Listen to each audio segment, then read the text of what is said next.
Hi, everyone. Thank you all for joining us.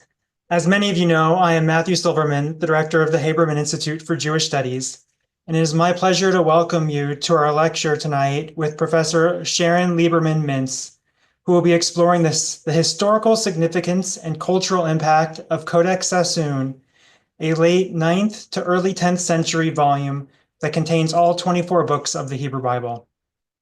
A special thank you to Ellen and David Epstein for sponsoring this program in recognition of the achievement of Ambassador Alfred H. Moses in the return, after 1,100 years, of the Sassoon Codex to the state and people of Israel, thereby underscoring what is in the 1948 Declaration of Statehood that Israel gave to the world the eternal book of books.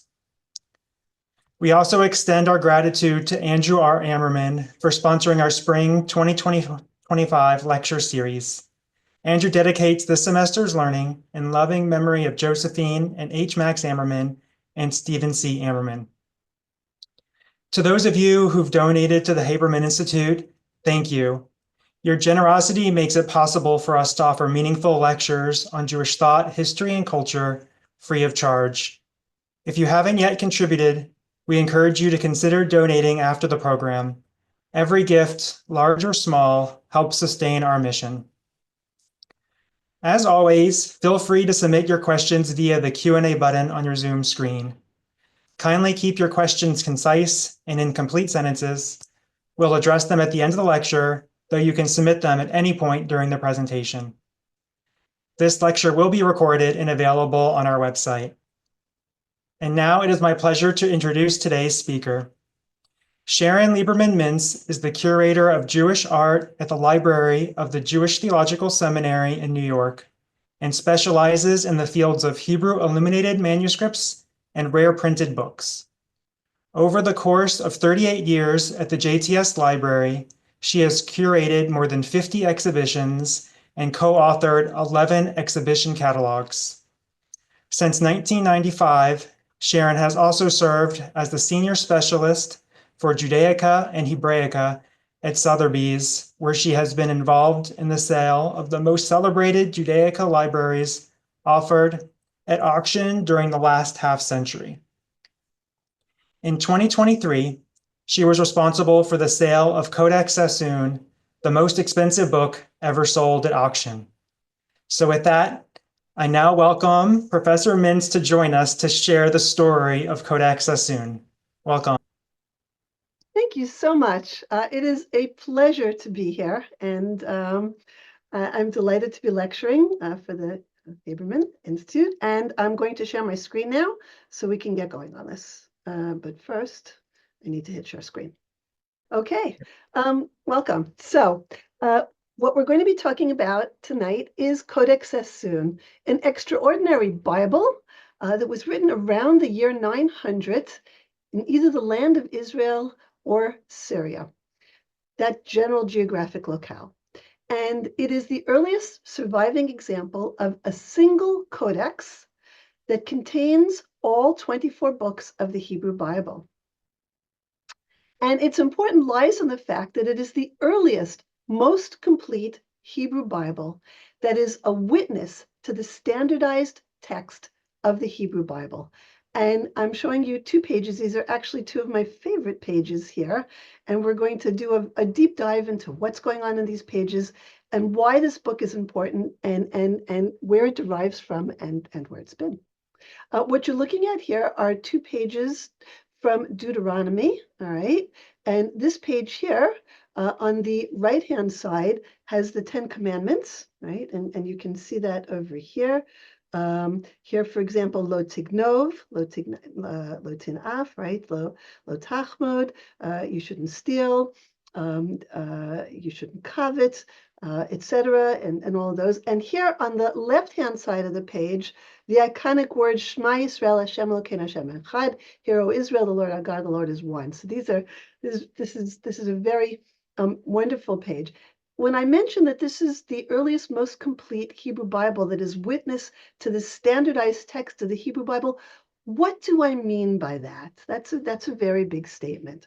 So we need to jump back a little bit and see what was available beforehand. All right, Codex Sassoon is from around the year 900. It was carbon dated 860 to about 960. So scholars say if you say circa 900, you're safe. And what we'll get into a little bit later is we're not saying it's the earliest Hebrew Bible. What we're saying is it's the earliest, most complete Hebrew Bible. This is a knowledgeable audience. Many of you will be aware of the Aleppo Codex, a Bible that's dated to 930, a very historic and important Bible. But that Bible is now missing most of the Pentateuch. So it's missing about 200 folios, and it is not as complete as Codex Sassoon, which is only missing 12 folios and contains so much, such a comprehensive look at the Bible. So we had biblical texts from the time of the Dead Sea Scrolls. The Dead Sea Scrolls contain texts of, or fragments of texts from every book of the Bible except for the book of Esther. It's a good party trick. Which book is not found in the Dead Sea Scrolls? Which biblical book? It's a book of Esther. The reason for that is another story. But here I want to give you an example of the kind of text you would encounter. The Dead Sea Scrolls date from around the 3rd century before the Common Era until the end of the beginning of the 2nd century of the Common Era. So it's a fairly wide range. And you're looking at the text of the 10 Commandments from the Dead Sea Scrolls. Okay, this is a fairly famous fragment. And most of the text, the biblical text from the Dead Sea Scrolls, are fairly fragmentary. There's only one complete Hebrew book of the Bible in the Dead Sea Scrolls, and that's the Great Isaiah Scroll. Yeshayahu is complete, and everything else is fragmentary. So if you look here, you can see, again, if you see, let's see, 1, 2, 3, 4, 5, 6 lines or 7 lines from the bottom, you can see part of the 10 Commandments. Kabed es avicha ve'esimecha, right? You can see that over here. Here you can see lo tachmod, you shouldn't covet. Down here, 2 lines from the bottom, lo tignov, over here. But this is not an easy text to read. Why? Because it has no vowel points, so you don't necessarily know, no nekudot. In Hebrew, you don't know how to vocalize, how to sound out the words. It has no ta'amim. You don't know how to parse the sentence. Where do you stop in the middle of a sentence and where do you start? How do you chant it? The ta'amim gives us that information. It's just the script is, in many of these fragments, is not necessarily easily readable. And so the idea of transmitting this text is complicated. Someone would have to teach, a father to a child, a teacher to a student, where one stops, where one starts, how to vocalize the text. And this is a complicating factor in the transmission of the Hebrew Bible. Okay. We're going to skip ahead here for 1 minute. Going back to our text of Codex Sassoon that we were on before, you can see that there are several systems in place here that make the text much more easily readable. So what happened? There's a very interesting historical phenomena. Between the period of the end of the Dead Sea Scrolls until the early 10th century, we have no Bibles. In fact, until recently, what we would say is that we had actually no codices at all, no books in codex format, right? Codex is a book as we know it today. We have scrolls from the times of the Dead Sea Scrolls, but we had no codices. In fact, that's actually a misnomer, because those of you who are in Washington, D.C. may have visited an exhibition of the Afghan Liturgical Choir. There's something new that I've added to the presentation. The Afghan Liturgical Choir is a small little codex, a little book with prayers that was found in Afghanistan in 1997 and now is in the collection of the Museum of the Bible. There was an exhibition there. in the spring, excuse me, in the fall of this year. And right now, this same exhibition, which I co-curated, actually is at the Library of the Jewish Theological Seminary. So any of you who are in New York or visiting New York before the end of July are welcome to come to the JTS Library on 122nd Street and Broadway. It's free and open to the public Monday through Thursday, and see the world's first Hebrew Codex, okay? It's interesting in that it's a codex format, which we'll talk about, but it's not a Bible. And it's the earliest Hebrew book, but that doesn't explain why from around the year 200 until around the year 900, we have no Bibles. And then around the year 900, springing, to use a slightly mixed metaphor, like Athena from the head of Zeus, we have these massive Bibles. Codex Sassoon is almost 800 pages, close to 400 folios. And it has all of these critical systems in place which allow for the accurate transmission of the Hebrew Bible. So we have this gap of close to 700 years where no biblical text exists. What was going on during this period? Well, there were a group of scribe scholars who were living in the land of Israel, primarily in Tiberias, but also another group living in Bavel, in Baghdad, where the majority of the Jewish community was living. And these scribe scholars were known as Masoretes, Ba'alei HaMesorah, those who were masters of the tradition.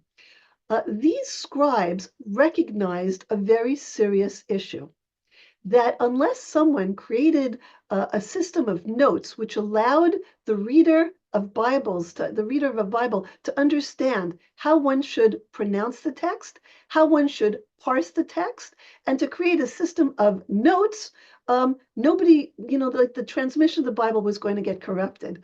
Now there are 1.2 million letters in the 24 books of the Hebrew Bible. That's a lot of letters to get right. And what these scribes did was, number one, they created the system of nikudot, of vowel points, which tell us how the word should be pronounced. They created a system of ta'amim, which tell us how it should be chanted and how the sentences should be parsed. Is it a question mark? Do you rise? Does it fall? And they also created two systems actually, of notes that run both above and below the text. Here you see it only above, because you can see it below here, but it's mostly missing on this particular page, and in between the columns.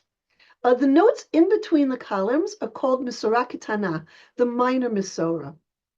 And these notes tell us how many times, if any, a word appears in the same form within the Hebrew Bible. Okay, does this word appear in this form anywhere else? And above, it tells us where these words can appear in the Hebrew Bible. So it's kind of like a system of checks and balances to make sure that you transmit right the text of the Hebrew Bible correctly. Those of you also may know that when one writes a Torah scroll, you cannot add any extra notes or words or vowel points or ta'amim or cantillation marks in a Torah scroll, right? You can only have the letters.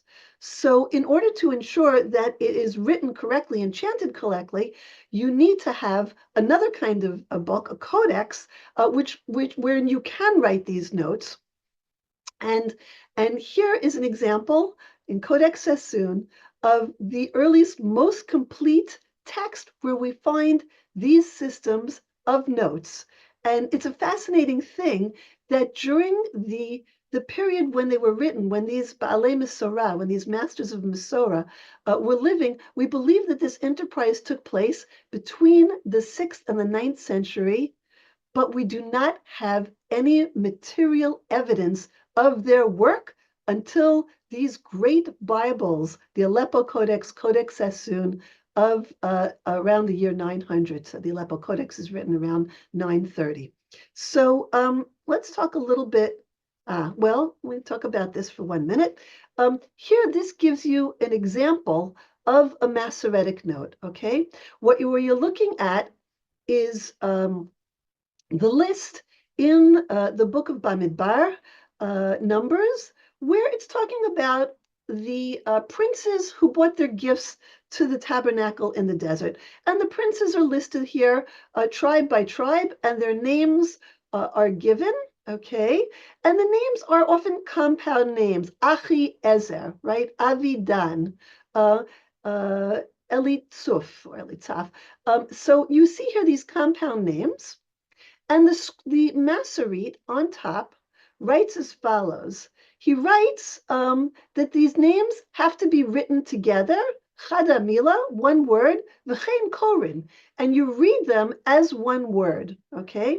V'matzinu otam b'ma'aseh hamlumad, and we found it this way in the very knowledgeable scholarly work, Hagadol, that was written by Aaron ben Moshe ben Asher, b'ma'asav v'machzar ha'mechune Bal Taj, okay? So the Masoret here is referencing a book. He's referencing a book called the Taj. Taj is another word for Bible. It means crown in Arabic. And he says it's the book written by Aaron ben Moses ben Asher. This is a reference to the Aleppo Codex that was written by Aaron ben Moses ben Asher, right? And we know a little bit about the Aleppo Codex. It was written in Tiberias, and it was considered, and it was written in Tiberias around the year 930. It was brought to, well, it wasn't brought to, it was purchased by the Karaite synagogue in Jerusalem. When the Crusaders sacked Jerusalem in 1099, they took this book, they knew how important it was, and they took it and they held it for ransom. And the book was ransomed by the Jewish community in Egypt and brought from Jerusalem to Egypt. And at that point, Maimonides actually looked at the Aleppo Codex and said, this is a very important book. It's the most correct book that we have. And in fact, here I've brought you a slide which quotes the text from Maimonides' Mishneh Torah, his great compendium of law, Sefer Ahava. He's writing about the writing of Tefillin, Mezuzot, and Torah scrolls. And he says that there's great confusion about all matters of scrolls, of Torah scrolls, where you should have how they should be laid out. And therefore, he's advising people that he relies on a book that includes all 24 books of the Bible that was kept in Jerusalem for many years. And it was written by Ben Asher, and he's referencing the Aleppo Codex. What's fascinating here is that there are, in this, sorry, let me go back here. In the campaign of writing the Codex Sassoon, the book itself, the text of the Bible, and the first group of Masoretic notes was written around the early 9th century.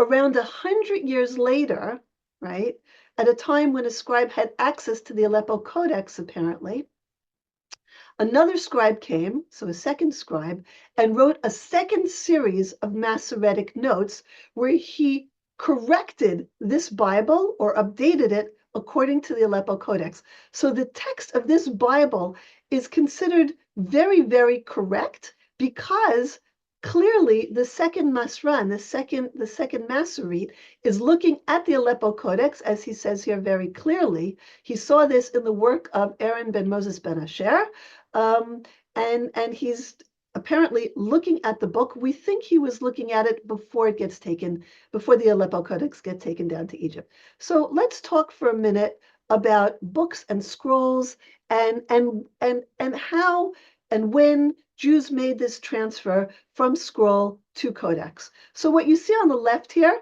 is a picture of a Torah scroll, and everybody in the ancient world was using scrolls in order to transmit texts. All right, Torah scroll has a long history, but scroll format was the way in which books were written in the ancient period, as the Dead Sea Scrolls makes evident.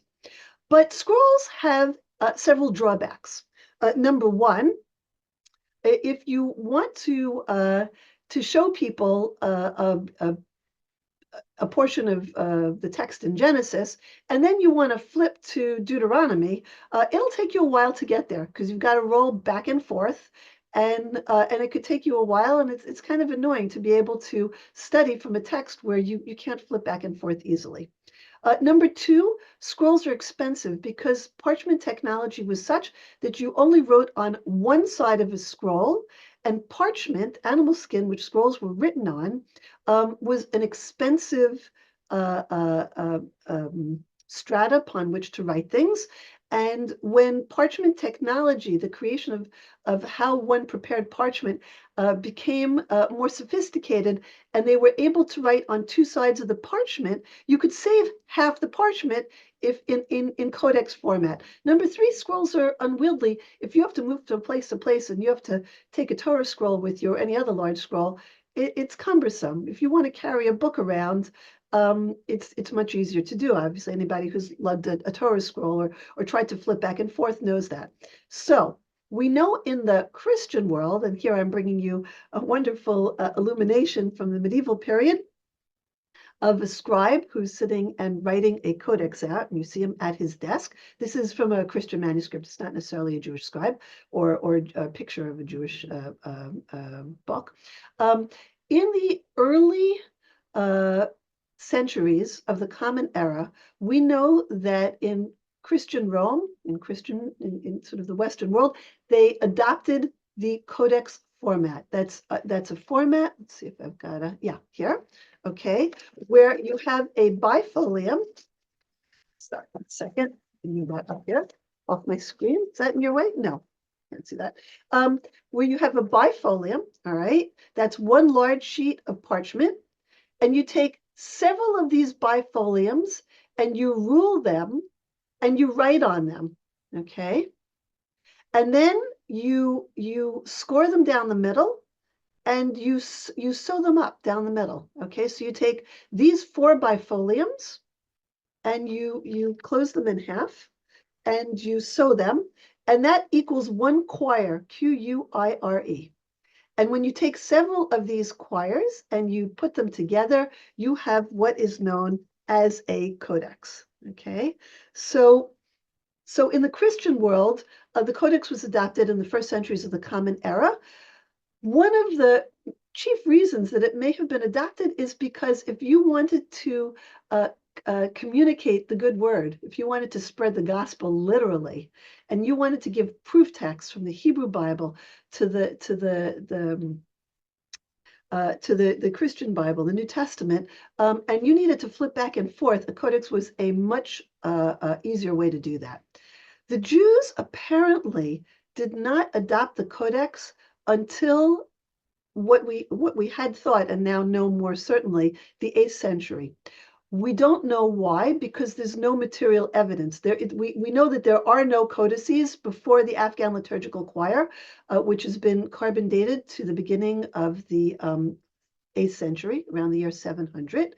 But we don't know why. One reason is that the Jews may have seen the Codex as a Christian form and wanted to stay away from that. Another reason might have been that the Jews were more focused on orality, on passing down the law orally, rather than committing it to writing. That still doesn't explain why we have no Torah scrolls from this gap period between the Dead Sea Scrolls and, like the 10th century. It doesn't really explain it. Were they lost to time? Presumably, but we just don't know. So we do have secondary literature. In the Gaonic literature, there are some references to codices. There's one question that was asked: can you read the book of Esther on the holiday of Purim from a codex? And the answer is no, it must be read from a scroll. And this was a question from the 8th century. So we deduce from that they in fact had codices in the 8th century. It's assumed that Jews probably adopted the Codex format around the time of the rise of Islam. Most of the Jews were living in Islamic lands and this period in the 8th, 9th century, and the Codex was being adopted in those lands, and the Jews saw that it was a worthwhile endeavor to be able to have codices to study from. So going back here 1 second, you can see a scribe writing his text and codices being created. And we now know from the Afghan liturgical choir, which I had shown you in 2 slides earlier, that there clearly were codices from the 8th century, even though material culture is very, very scant. So how do we know about where and when books, codices were made? One way, of course, is carbon dating, which was done to Codex Sassoon. But another way is by looking at the paleography and codicology, the way in which the text is inscribed, the form of the letters. You can match those letters and those forms to dated books, books that have information with dates. Um, uh, often, books have things known as colophons. Colophons are short paragraphs that the scribe writes at the end of a manuscript. And in a colophon, he will give information about where and when the book was created. So a typical colophon might be, it's a fairly standard format. Samuel, the son of Daniel, wrote this book for Abraham, the son of Samson, and I wrote it in such and such a town, in such and such a year. May he and his children and his children's children use it for many years to come. Amen. That's a typical colophon, and we find hundreds of colophons in Hebrew books. The problem with colophons is that they tend to be on the last pages and often go missing. So Codex Sassoon does not have a colophon that tells us where and when it was written. Instead of having a colophon, it has other kinds of information. It has paratexts, such as notes that get written in the book along the life of the book. And so what you're looking at here is a fascinating inscription.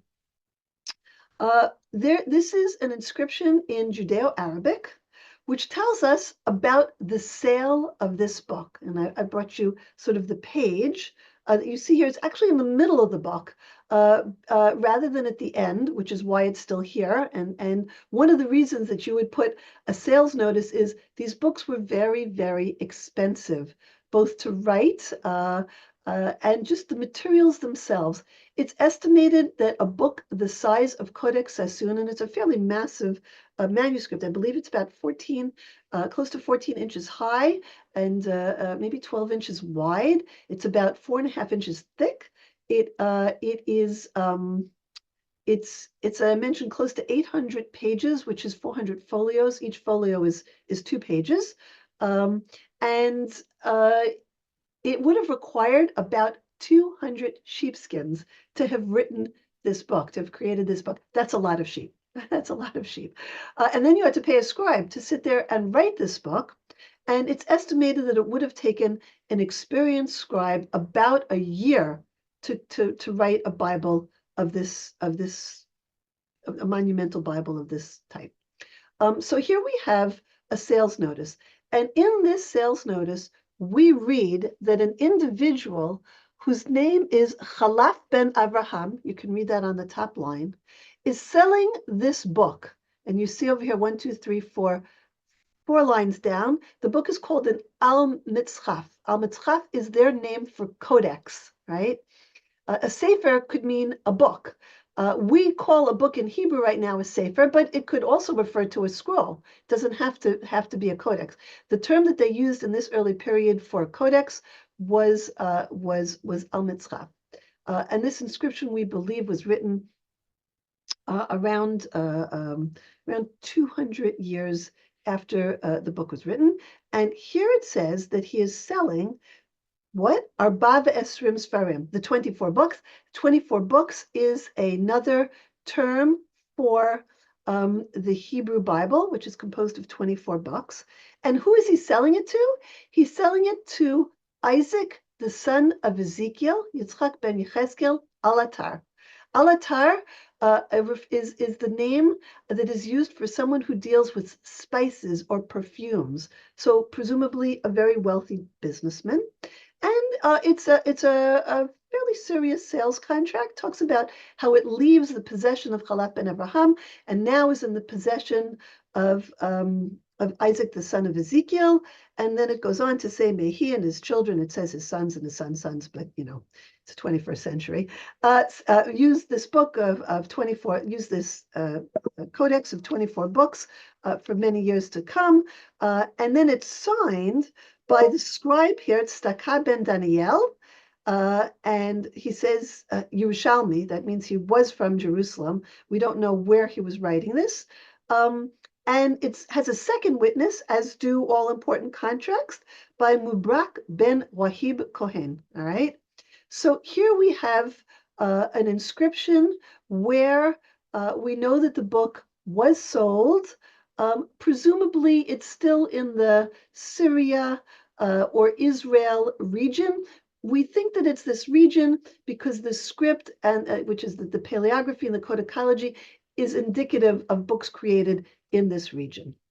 So what happens to the book afterwards? Well, there are more inscriptions. Do you see the top of this page over here has yet another inscription? And what does it say? This inscription here tells us the next story. And it reads, Kadosh LaHashem, Al Yecheskel v'Maimun. So this book is consecrated to God. And it's talking to Yecheskel and Maimun. Shehikdishu alehem Yitzchak ben Yechezkel avihem. Their father, Isaac ben Yechezkel, the person who has bought this codex, enjoins them, lo yimacher, you cannot sell this, velo yigael, you may not use this book as a pledge that can be redeemed. Arur machro, arur ganvo, cursed be he who sells it, cursed be he who steals it, right? And then it goes on to give them blessings. May God bless them and may they study it and observe its words for many years to come. And this inscription, this is called a waqf. It's a dedication, but it's a very tightly restricted dedication. Finds itself in several places in this manuscript. It's not enough that it's written here. It's written on the final page of the manuscript and elsewhere as well. So what happens next? Next, we come to a later portion of the book. If you remember, I had told you earlier that books, codices, are made up of quires, Q-U-I-R-E. Those are bifoliums that are folded in half, and this group of bifoliums, which is called a quire, then sometimes gets numbered. Here you see the 31st quire and the 32nd quire. So these pages appear, not following one another, but 8 folios later on, right? And what does it say on top here? Kadosh LaHashem Elokei Yisrael LaKanisa Makisin Lo Yimacher Arur. All right. So this book we find is now consecrated to a synagogue. Kanisa is the name that is used in Islamic lands for a synagogue. The same way we say Beit Knesset from that same term, we say shul also, or there are lots of different ways to call a synagogue, but in Islamic lands, they say, and still do, they call it kanisa. In Makisin. Where on earth was Makisin? We thought it would be really interesting to learn about the journey of this manuscript if we could figure it out. And it took us a couple of weeks actually to figure it out. We went down many rabbit holes to figure out where Makisin was. And Makisin turns out to be the medieval name of a town that is now known as Markada, and it is in Iraq on the Khyber River, okay? So here is Markada, Makisin. And just to situate you, here is the land of Israel over here. Here's Lebanon.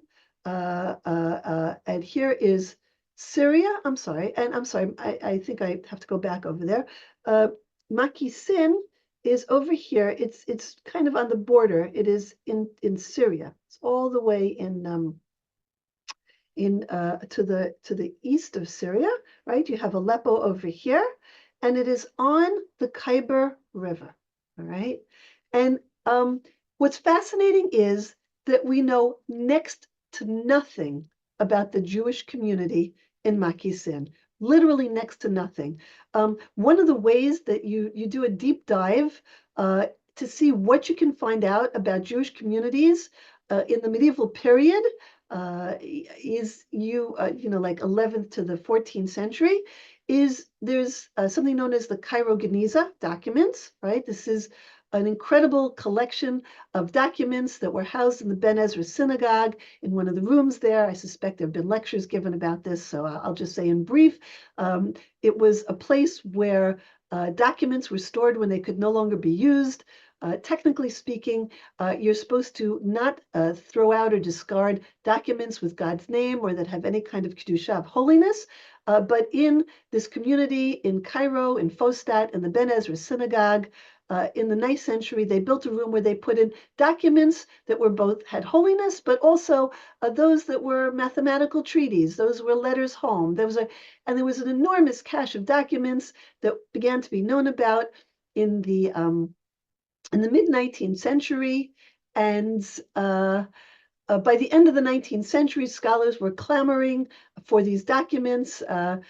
Salman Schechter is often credited as the discoverer of the Cairo Geniza. In fact, he's not. He's the person who went there and cleaned it out in 1896 and brought most of what he had back to Cambridge, where it is now the largest repository of Geniza documents.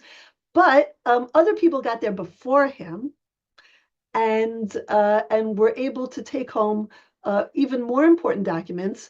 So, for example, there's a Karaite scholar by the name of Firkovich, and he got there quite a bit before Salman Schechter, decades. And in Hebrew, there's a phrase, Kol HaKodem Zacha, whoever gets there first wins. And the reason that so many important Hebrew Bibles are sitting in St. Petersburg is because the scholar Firkovich actually got there first and took them out of the Cairo Geniza and brought them back to St. Petersburg, and the Tsar bought them for the library in Russia. But that's a little bit off topic. What I wanted to point out was the Cairo Geniza is a repository. The documents have now been scanned, many of them, tens of thousands of them. So and they're databases. So if you put Makisin into this database of the Cairo Geniza, what you will find is there's a very interesting individual who's by the name of Ovadja Hager, Obadiah the proselyte, and he converted to Judaism. He was a Norman priest. It wasn't really safe to hang out in the early 12th century if you were a Norman priest in Italy. So he makes his way over to Syria, and he keeps a diary, and the pages of the diary are scattered throughout the repositories of the Cairo Geniza, because as they were discovered, they ended up in different libraries around the world. Anyhow, long story short, he says he is going from Aleppo to Baghdad, kind of right down over there, okay?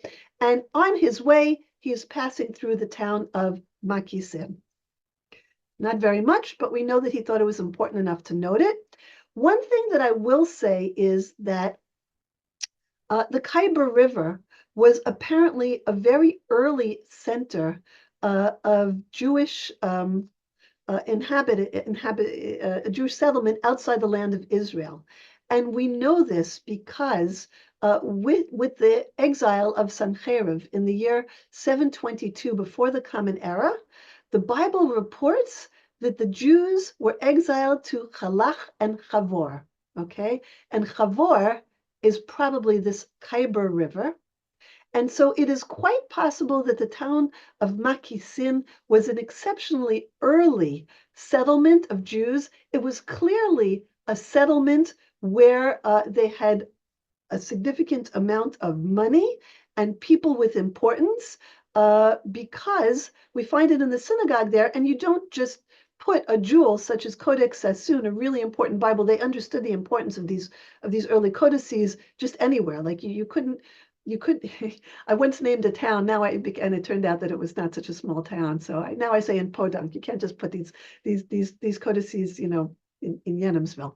And then we find on the final page of Codex Sassoon yet another aspect to this story. It seems that an individual called Salama, or Shlomo in Hebrew, Ibn Abu al-Fakhar, is given the book. It's another inscription in Judeo-Arabic, and he is told that he has to watch this book because the synagogue in Makisin has been destroyed.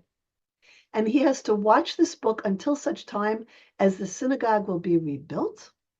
And no one can steal it, right? Arur ganvo, arur machro, he can't sell it. Kadosh laHashem la kanisa makisin. Do you see that here? La kanisa makisin. So it's given over to this individual to watch what's going on. We believe that this inscription is consistent with something at the end of the 14th century. And those of you who are up on history in this region will know that Tamerlane is coming through from Aleppo to Baghdad. He reaches Baghdad around 1400, 1401. Same journey as Obadiah Hager, Obadiah the proselyte, and he probably was passing through this very region at the time. It seems that the town was sacked. It was never rebuilt. We have no knowledge of the town of Makisin after this inscription. And the journey of the Codex Sassoon then becomes quiet for several hundred years. So at around the year 1400, and then the journey picks up again in the 20th century. So the book is called Codex Sassoon for the following reason. It's named after one of the greatest collectors of Hebrew manuscripts who ever lived. His name is David Solomon Sassoon, and you see a picture of him here to the left. And he is the grandson of the paterfamilia of the Sassoon family of Bombay. David Sassoon Sr., his grandfather, fled Baghdad, I should say, in 1832. He stops in Basra, eventually makes his way to Bombay. The Sassoons are having a moment. There was a wonderful exhibition in the Jewish Museum, I guess about a year and a half ago. And then, of course, Joseph Sassoon has written a book on the family. There was a sale of the last treasures of the Sassoon family in 2020 at Sotheby's. And David Sassoon, his grandson, had 1,274 manuscripts, and he was a passionate collector of Hebrew manuscripts. I've estimated that almost all, I'd say as much as 80% of all important Hebrew manuscripts that sold in the 20th century were once in the collection of David Sassoon. So David Sassoon lives from 1880 to 1942. He was born in Bombay. And in the early 20th century, his mother, Flora Sassoon, who is worth a lecture on her own right, there's a book being written about her by Sasha Saba Goldstein, and that's going to be quite wonderful when it's printed. I recommend that as a lecture right now. His mother relocates her family after she's been summarily kicked out of the Sassoon business in Bombay, and she relocates to London. And David Sassoon begins collecting in earnest, and he has agents all over the globe sending him information when books become available. He also travels and looks for books on his travels, and he keeps a diary of everything that he's purchased. And here you see his book plate, and here you see his notes. Okay. And in 1929, he's told about Codex Sassoon. And it's a very interesting story. There is a librarian in the Frankfurt City Library, which was not like some small library, as one thinks kind of a suburban library. No, rather, it was kind of the equivalent of the New York Public Library. It wasn't a national library, but it was a library of that importance. And Aaron Freiman was receiving information about books for sale.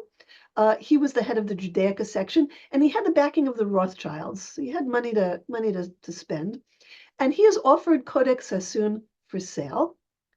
And he decides not to buy it, and we don't know why, because he certainly had money.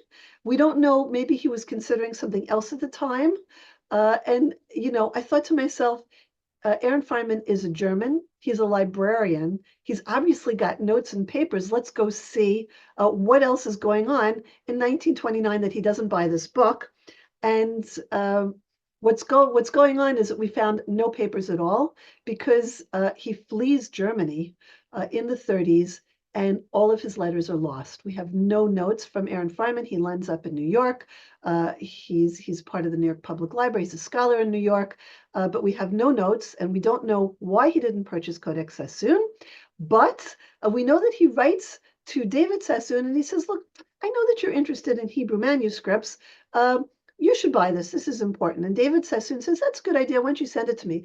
So Aaron Feynman wraps his book up in some brown paper and like literally ships it to him as part of a parcel. And David Sassoon says, "Okay, I'd like to buy this. How much is it?" And Aaron Feynman says it's 600 pounds. And David Sassoon says, "No, no, no, no, no.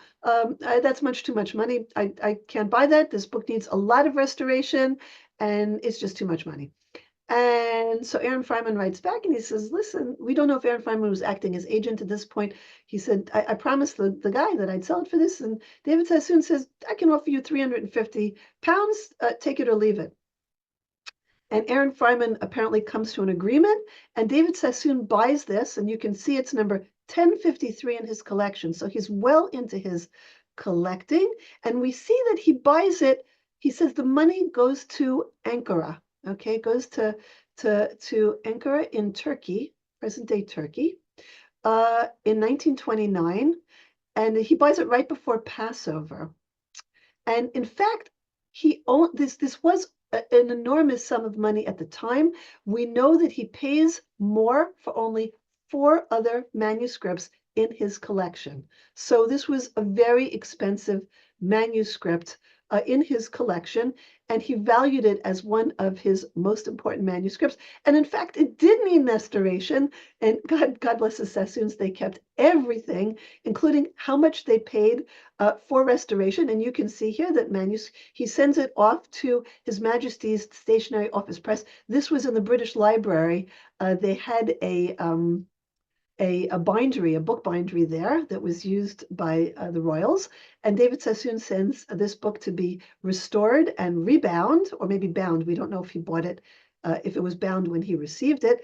And he pays here 20 pounds. But then again, this is only apparently part 1. He ended up paying close to 50 pounds to restore this book. So in fact, it was expensive to restore. He was not incorrect about that. The next phase of Codex Sassoon, I guess before we get here, there's another story. David Sassoon buys this manuscript in 1929. He dies in 1942, and his heirs begin selling his manuscripts in 1970s through Sotheby's. There's a series of multiple 8, 9 celebrated auctions at Sotheby's, Zurich, Sotheby's Geneva, Sotheby's London, Sotheby's New York, 70, 75, 78, 83, 84. There are a lot of sales going on of the Sassoon treasures. And in 1978, this is not this picture, this is the current sale. This book is sold for $300,000. And it's bought, very interestingly, by the British Rail Pension Fund. It was an interesting choice. The British Rail Pension Fund decided to buy art for investment purposes. They bought all kinds of paintings and manuscripts, including Codex Sassoon. It was an expensive book to buy at the time. They were roundly criticized for spending pension money to buy art as an investment. And they decided 10 years later that they were going to sell and divest themselves of their art and manuscripts. So the book goes up for sale again in 1989. And at that time, it sells for $3 million. It's bought, actually, do we have time? We have time. It's a wonderful story what happened. Jackie Safra who ends up with the book, who was his own passionate collector of art, Judaica, Hebrew books and manuscripts, desperately wanted this book. He really wanted Codex Sassoon. He understood its importance, and he decides that he's going to buy it, and he finds out somehow, he's told that his uncle is going to be bidding in the sale, and he decides not to buy the book. He doesn't bid on it. I guess in the Sassoon family, it's considered inappropriate to bid against your uncle, maybe in every family. So he steps back. He wakes up the next morning, and there's an article in the Washington Post saying that this book has been bought by a dealer of Judaica. And it sold for $3 million. And Jackie Safra is absolutely beside himself. He wanted this book. He can't believe that his uncle didn't buy it. He can't believe that he didn't bid on it. And so he calls up Sotheby's and he says, "You must tell me who bought it. I need to know who buys it." So they gave him the name of the dealer. And he calls the dealer. And the dealer had not yet paid for the book. And the dealer said to him, "All right, I'll sell it to you for $4 million. This is as told to us by Jackie Safra. But I can't be bothered to pay Sotheby's. It's too much trouble. You pay Sotheby's and send me the extra $1 million and we'll call it square." And in fact, that is what happened. The buyer of record on the Sotheby's books is Jackie Safra.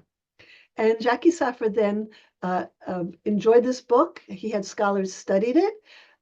He digitized it. He made it available for study. He understood the importance, and he held on to it until 2023, at which point he put it up for sale. And you see the auction room here at Sotheby's in 2023. It's a kind of wonderful picture. We had 400 people. You don't see the back of the room. I should have showed the back of the room. It was a very, very exciting moment because it was the earliest, most complete Hebrew Bible, and the auctioneer, Ben Dollar, is kind of very animated over here. Wonderful auctioneer. And here you see Codex Sassoon up on the stand. It sold for $38.1 million, the most ever paid for a book at auction, which is exciting that it would be a Hebrew book.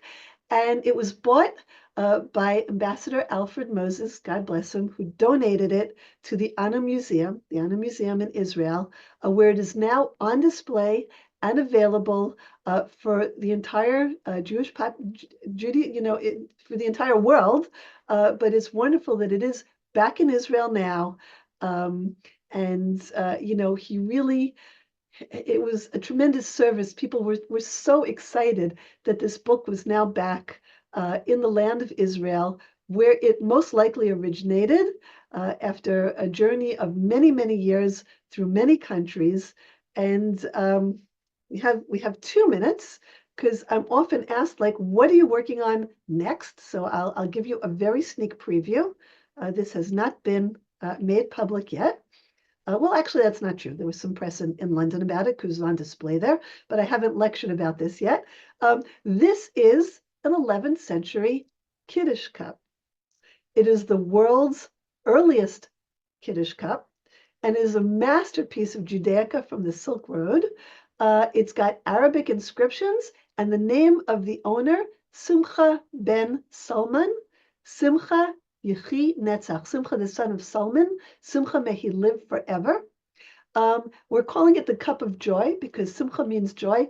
And in the Arabic inscription, the word joy, these are sort of blessings, wishing the owner health and wealth and happiness and long life and joy. And it says "and joy" twice.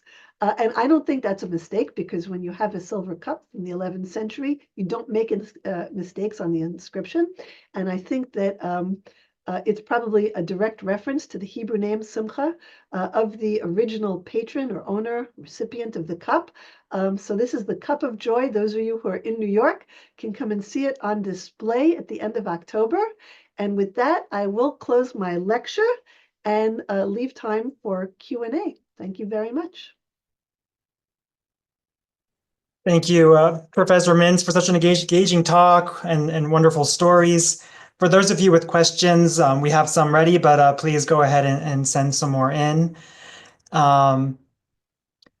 There's a number of questions about the Sassoon Codex in relation to other codices, and whether what's if there's things that are unique um, about what research is done on it. And then you mentioned the Aleppo Codex, and there's a couple of people who have also asked about the Leningrad Codex. If you want to say maybe mention what the Leningrad Codex is and say a little bit about A the. knowledgeable audience. Yes, I didn't mention the Leningrad Codex. So the Leningrad Codex is the first complete Hebrew Bible that we have, from Bereshit, all the way to the end. The Leningrad Codex, which was so named because at the time that the book was written up, it was sitting in a library that was in a city then called Leningrad. Now I guess would be the St. Petersburg Codex. Was brought back by Firkovich to St. Petersburg, and it's dated around the year 1100. It is significantly later, about 100 years later, than Codex Sassoon, and 1108 is actually when it's dated, to be exact, 1107, 1108. And it's a deeply important work because of its complete nature. Codex Sassoon is earlier, so it represents the earliest standardized witness of the Bible that we have today, and it is much more complete than the Aleppo Codex, which was written at approximately the same period. I had gotten a lot of pushback, particularly from Israel and from the Syrian Jewish community. It's like, it's not earlier than the Aleppo Codex, is it? Is it? I was like, I didn't say it was earlier. I said it was approximately the same time period. We don't know the exact date of the writing of Codex Sassoon. We do know that it's carbon dated to circa 900. So you have Codex Sassoon circa 900, could be later, could be 930, could be, we know, and then you have the Aleppo Codex, which has its own storied history, and then the Leningrad Codex, which is about 100 years later, which is, takes the prize for the first complete Hebrew Bible that we have. Great, thank you. In sort of that same vein of, there's a few questions about, you mentioned that there's a gap in history between, for the Hebrew texts of the Bible. Some people have asked about whether or not there were Greek or Latin texts, or if what Christians used during that time to become what is today their Bible. If there's Sure. anything to say about that time period. Oh, sure. So we know, for example, that they're complete they're complete Greek Bibles in the 4th century, Codex Vaticanus, Codex Sinaiticus. These are 4th century Bibles in Greek. They're extant in codex format. You can Google them and look them up. The Christian Western world did adopt the Codex earlier. I think those Bibles represent the earliest complete Bibles in Greek, and there are copies around from that early period, going all the way through the 4th, 5th, 6th, 7th. It's there. Centuries. Yeah. Thanks. And as a follow-up, do Jewish scholars regard any authenticity to those translations? I know some of them were actually made by the Jewish community. There's a whole story about the Targum Shivim and the translation of the Hebrew Bible, and the Septuagint, and the story of the translation, the Septuagint, the Greek Bible, is a text critical discussion, and I am a scholar of book history, so you're going to have to get somebody else speak about that. That's I can't opine on that question. I'm sorry. No, no worries. Thank you. There's a question here going to the layout of the codex itself. The person noticed that there's 3 columns. Is there significance to why it was laid out that way? It might have been laid out that way because they were copying Torah scrolls in columns, and you wanted to get, parchment was expensive. And so if you had a piece of parchment and you were writing things out, you would do it in column format. And those of you who have tried to lay out text, you know that if you do it in columns, you'll get more text to the page, right? So because parchment is expensive, you want to get as much text as you can on a page. And so laying it out in column format, number one would mimic sort of the layout of Torah scrolls, but number two, you'd be able to get more text on a page than you could that way. I think that's basically the reason. Some of these books were considered model codices from which to write Torah scrolls. So there might have been a one-to-one relationship there where they could use these codices to be able to write, and that's also why it may be mimicking the columns. Thanks. Continuing with that, can you say a little about the type of paper that was used, or more about it, and where it was from, and the ink, and Sure. and the handwriting also, if you have thoughts? So not paper, parchment. Codex Sassoon is written, as are all medieval manuscripts, Hebrew manuscripts, and general manuscripts, on parchment. Parchment is an extremely expensive but very durable stratum upon which to write.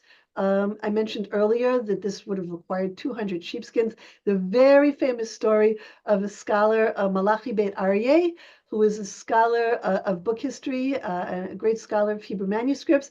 In Hebrew University, he would teach a class on Hebrew manuscripts, and he would hold up a book, right? Let's see, I'll hold up a book over here, and he'd say, "What do you see?" Right? And people would say all kinds of things. They would say, "I see a Bible. I see transmission of text. I see Jewish history. I see Jewish culture. I see this. I see that." And he would answer, "Me, I see a flock of sheep." Right? So he would kind of really try to concretize what it meant to be able to write these books. So in terms of the ink, they were using iron gall ink. It was ink created from gall nuts, and that was sort of standard at the time. And the writing is typical of what's called Oriental writing. That's how it's described, which is writing that's used in kind of Syria, Lebanon, Israel, and Egypt. In that region, from the 10th to the 14th century, if to the early centuries, yeah, of when we have books. Thank you. Did the writers of the Codex in this time operate under the same restrictions as a Torah scroll? Like if they made an error, could they scratch it out, or did they have to throw away pages and start again?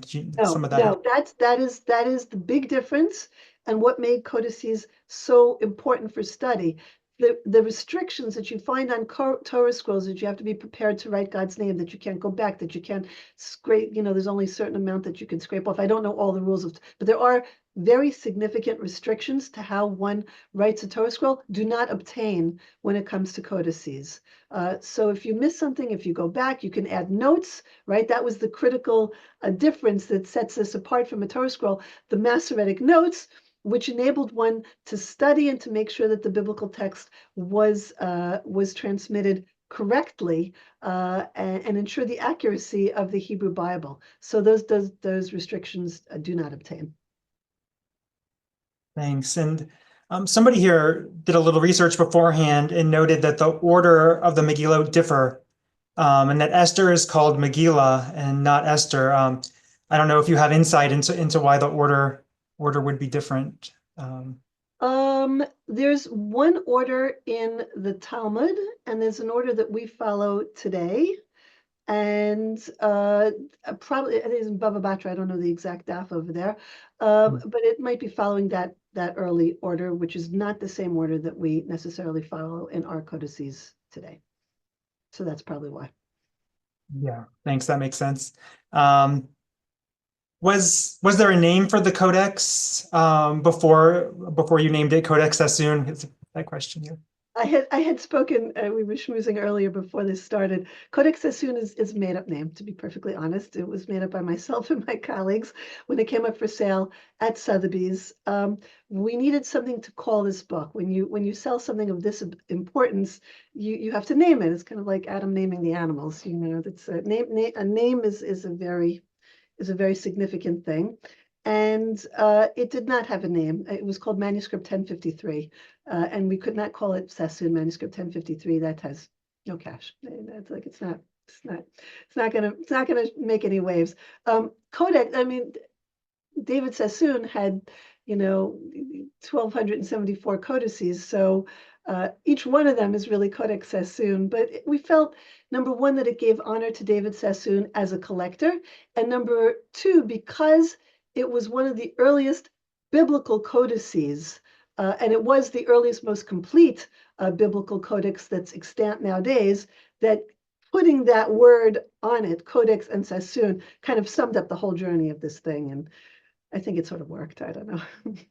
Catch. Yeah, I agree. It's it helps tell the story. Tell the story. Yeah. Does the Codex Sassoon have typos? So typos is an interesting thing. Codex Sassoon was, as I mentioned, there were two campaigns of Masoretic notes, and the second Masran, the second Masorete scribe, was looking at apparently at the Aleppo Codex, which is considered extremely accurate by all scholars throughout history, and it's quite close to what we find in the Aleppo Codex. So it doesn't have typos, but there are small differences in vowels and other things. There are a few small differences, but there are no sort of new sentences or words. Earlier this year, I was dealing with the 4th century tablet of the Ten Commandments. It was a Samaritan tablet, and the Samaritans have their own Pentateuch. And for example, their 10th commandment is you should go worship on Har Gerizim. That's not a typo. That's their Torah. So there are many differences between the Samaritan Pentateuch and the Chumash, the Pentateuch as we have it. That kind of thing doesn't exist in Codex Sassoon. Thanks. And there's a couple of questions here about the Talmud during that in-between time period and its relation to the Torah and texts. If you want to say a few words about the Talmud scroll versus a codex. Sure. There is okay, so the Talmud, the great compendium of Jewish law, which is an elaboration of the Mishnah. Mishnah was kind of codified, brought to a close in the 2nd century of the Common Era, and the Talmud, I think by the year 500 is considered complete. The Talmud Bavli, Talmud Yerushalmi, a little bit earlier. And what's interesting is that we have no texts of the Talmud except for one scroll, I think of Chulin, if I remember correctly, that's dated to the 8th century. We have a scroll format of part of Masechet of Tractate Chulin, which was found fairly recently, maybe in the last 30 years. Shama Friedman has an article about it. For those of you who Google quickly, you'll find it on academia.edu. And we don't have codices, folios of the Talmud until the Cairo Geniza. And it's at that point where we begin to find pages of the Talmud in the Cairo Geniza, separated, loose, and the Cairo Geniza, which I had gone into in perhaps too much detail earlier, is this great repository, and that is where we begin finding them from around the beginning of the 10th century. So there's this Chulin scroll. There are pages of codices from the Talmud. Oh no, I should say one other thing. I'm sorry. This is a recent bit of scholarship. I mentioned to you that the Cairo Geniza it kind of made its way to libraries all around the world. The vast majority is in Cambridge. JTS Library in New York has the 2nd largest collection of Cairo Geniza fragments in the world. It was purchased from Elkan Nathan Adler, son of the chief rabbi in England and the brother of the subsequent chief rabbi. And he was another great collector. We end up with Elkan Nathan Adler's, sorry, the we is the JTS, sorry, it depends which hat I'm wearing, ends up with the Elkan Nathan Adler's collection. And there are lots of fragments in the Cairo Geniza. And only last year, there's a very knowledgeable, one of the great scholars of Hebrew manuscripts, Judah Schlanger, discovered on a little fragment that that a page from the Mishnah had a colophon, had a date that could be understood as the year 841. All right. And she was able to look at these pages, which are scattered in multiple libraries. There's some at JTS, there's some in Cambridge, there's some in Toronto, there's some in the National Library of Israel, and put them all together. And so, in fact, there is this. The JTS fragments are small; they're about this big. But the ones in Toronto, there's a full page, and they're on display now. There are two fragments at the JTS library. So if you come see the Afghan Liturgical Choir, you will be in the room with the earliest known codex and the earliest dated pages of the Mishnah. So we do have pages of the Mishnah going back to the mid 9th century. But and again, also found in the Cairo Geniza, but scattered throughout the world. Let's see, did that basically answer that question? Or am I missing something? Yeah, I think it's fascinating that there's such a gap in time when there's no like no archaeology or no evidence there, but I maybe should say, some of you might remember when the U.S. Invaded Iraq, right, and or went into Iraq to do what they were doing there, and and there was a palace of Saddam that got flooded. And in the basement of the and his Secret Service were in the palace there, right? And in the basement there were Jewish archives. And America decided to take, because this had gotten flooded, that they were going to bring these archives outside of Iraq and conserve them all, and then put them on display. And America at that point decided that they were going to restitute them and bring them back. And the Iraqi Jewish community said, not so much. There are no Jews left there, and they're just going to get destroyed. That's a separate story. But all the scholars around the world said, oh my goodness, they're ancient Jewish fragments. Now we're going to find the Talmud. We're going to find pages from the 7th century of the Talmud. And they turned out to be 18th, 19th century manuscripts and children's textbooks from the early 20th century, and nothing. So we don't know. Number one, we don't think that the Jews adopted the codex format. Things were passed down orally until probably the 8th, 9th century.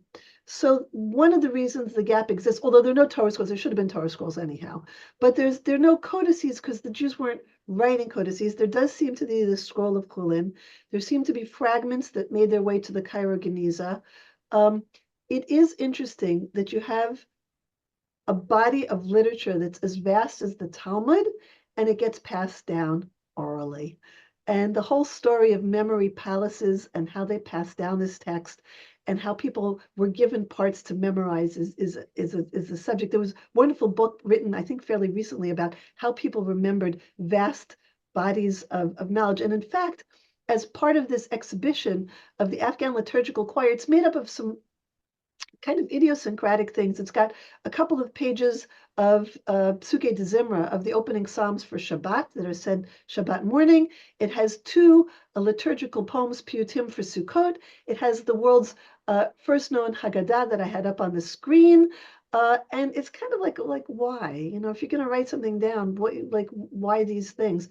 And there's some discussion in the Gaonic literature about not having a full prayer book, because that you should know by heart, about only writing down things that you don't read so often, liturgical hymns, the Haggadah, which gets read once a year. So there really is an emphasis on less written, more orality, and that might explain, why there's just so little left. Don't know. Thank you. A couple more questions here. This person, I'll just read it, said, I'm confused about the notes at the top of the codex, a type of concordance with the number of times words are used. Can you say more? Yes.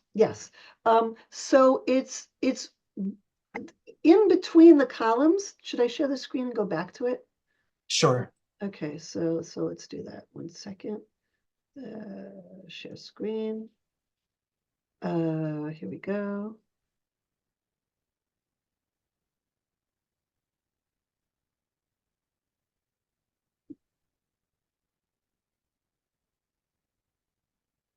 right? So let's go back to this. In between over here, it tells you how many times a specific word appears in the Bible. It appears one time, it appears two times. It uses letters to tell you how many times the word. Here it gives you notes about where the word appears and how it should be written. So it's telling you, you may think these are compound words. Avidan, no, it's chadamila. It's one word. Okay, it's like it's. Let's see if I have other examples. Over here, you see. Let's see if I can make this a little bigger. I think it's down here somewhere, how you make this bigger. No, I'm sorry, I'll go back to that. Here you'll see that the letter lamed appears. And lamed means late. It means none, no other. The word with the little dot in this line appears nowhere else in this form in the Bible. So it tells you, number one, how many times a word appears in this form in the Bible, and above and below, it will tell you where in the Bible you can find this word so that you can make sure that it's written correctly in the same, is it Lisaper or Sipur, or is it low with an aleph or low with a vav, no or to him? Is it, all different kinds of permutations of the word? Is it primarily it has to do with malay or chaser, for example. Do you add the aleph, do you add the yud, or do you leave it out? It tells you this is the correct way that the word should be written. There's also things known as kriyu ketiv. It's written one way, but it's read another way. So that's the kind of thing that you will find in the Masorah Magna, the Masorah Gedolah, above and below. Let's see if I can show you another page. I may have an extra page hanging out down here. Let's see. Yeah. This is interesting. I didn't know that I'd have time, but it seems these are Georgian letters, and it seems that the book was rebound sometime in the 4th century when it gets these choir numbers here, and these actually are Georgian alphabet that apparently it might have been rebound in a Christian monastery, and they were using these letters to tell you where one choir begins and the next one ends, which I think is pretty cool. And then here, right? So again, you see on bottom and on top, and in between here, telling you how many times each letter appears. Not each letter, each word appears in the same format, or if it appears in the same format anywhere else. So. Well, while you had you just closed it there, but there were a couple of questions that popped up while you had Okay. I can go just back. just asking about like if you can tell some of the history from just the damage on the page, like the stains and where pages are. It's hard for me to tell from the image if no, we're. so actually that's a very interesting thing. On some of the pages there are these brown marks, and we wanted to get them not carbon tested, but DNA tested to see what they were. And I don't think that that this was done yet, but I hope that the Honor Museum will do it. And one of the things that we do know is like these Georgian letters, that not Hebrew letters, but actually from the Georgian alphabet, which is consistent with Christian Syrian monasteries. Where the monks may have come from Georgia, that tells us a little bit about the dating when it might have been repaired. So there, and over here, I think this says Divrei Hayamim. This tells us, for example, the pages aren't numbered. Okay, the choirs aren't numbered. This choir numbering system is a later addition, and this choir numbering system down here, which tells you where it's not a numbering system, it's letters to tell you that you should match this end of this page to the last page of this choir to the beginning of that one. That's also added later. So it tells us a little bit about who might have rebound this manuscript, right? If it was a Jewish binder, he wouldn't have needed Georgian alphabet. This tells us that maybe it was rebound at some point by a Jewish binder. This tells us that people needed to be able to navigate a little bit more between the text. So somebody here added Divrei Hayamim, right? You're in the book of Chronicles, which is toward the end of the Bible. So yes, like these are all called paratexts, and from these paratexts, these additions that are not part of the Bible itself, but sort of things that are accreted to the book, you can learn quite a bit about it.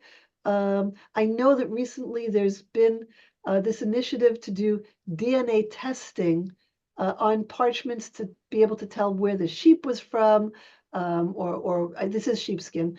Um, uh, they haven't done that yet, but there are all kinds of things that you can do now that weren't able to be done beforehand. And that's it's an interesting thing. So, is there another question that I should keep this up for while we're talking? No, I think we can go ahead and put it down now. Thank you.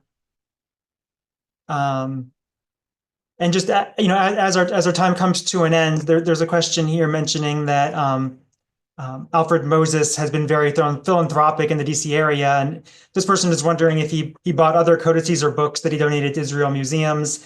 I was going to ask, expand that even to the greater Jewish community beyond him, if there's anything else that you've brought to auction recently or coming up that will hopefully end up in museums one day soon. So he has been incredibly philanthropic, and it has an interesting backstory. Jackie Safra, when he consigned it for sale, he had asked that we put it for sale about 3 months after he consigned it, and we agreed on a little bit longer time. But part of the reason that we wanted to lengthen the time that we had in order to have runway to sell it is because we wanted to take it around the world and really give it the prominence that it deserved. And so we said to him, look, we're going to take it to London. We're going to take it to Israel. We took it to the West Coast. We took it to SMU, Southern Methodist University. People asked me why, and I was, well, it's an important center of Bible study. Um, uh, and when it was in Israel, there was an enormous amount of excitement around this book. And and I needed a place to show it. And at that point, the National Library was not in their new building. And they were not up for showing manuscripts for whatever reason. And I had been working with the Anu Museum, which had been known as the Museum of Diaspora, and they had built this incredible new building, and it's a wonderful children's museum in addition to their monumental new building, showing the entirety of the Jewish people, no longer sort of diaspora in Israel, but really all of us together. And they said, we would love to show this. And 3,000 people lined up every day. They sold out, like they opened it up for free, and there were just lines out the door. And Ambassador Al Moses, I think, was an earlier president of the Museum of Diaspora, and he looked at what was going on and he said, this is a good thing. And I think that might have been the reason that he understood the importance of bringing this back, making sure that it was there for Am Yisrael, bringing back to Eretz Yisrael to the and so he did that. There's another nice story where, as a result of his gesture, I don't think it's been made public yet, but someone who was close to him, who wanted to do something very meaningful, bought the 4th century Ten Commandments tablet and donated it in Alfred Moses's honor to the Anu Museum. So thank you, Al Moses, not only for Codex Sassoon, but for ensuring that his gesture would be carried forward. So that was very exciting. Yeah, that's wonderful to hear, and I think that's a beautiful point for us to end on this evening. So thank you for sharing all these wonderful stories and wisdom with us this evening. And I should say one thing. Yeah. The day after it sold, I received a phone call from Mr. Martin Gross, who said, "Is there a book on Codex Sassoon?" And I said, "No, that was just yesterday, Marty." And he said, "Well, I think it would be important. So I'd like you to create one. Could you please do that?" And what he actually has commissioned, and there many essays, and I am working on this book, which hopefully will be published please God, in the fall of 2025. So those of you who are looking for longer essays exploring any aspect of this book, it should be available in the coming months. So one more good thing coming up. Yeah, that's wonderful. And if you happen to remember and let us know, we can include a note in our newsletter when it becomes available so that I will people do can, that. I will do everyone that. always wants to learn more. So thank you again for this evening, and thank you all out there for being with us and sharing your wonderful questions. It's really been an engaging and thoughtful evening, and take care. And Thank you very much. Come join me in New York. Come see the Afghan Liturgical Choir. We love visitors. Be well.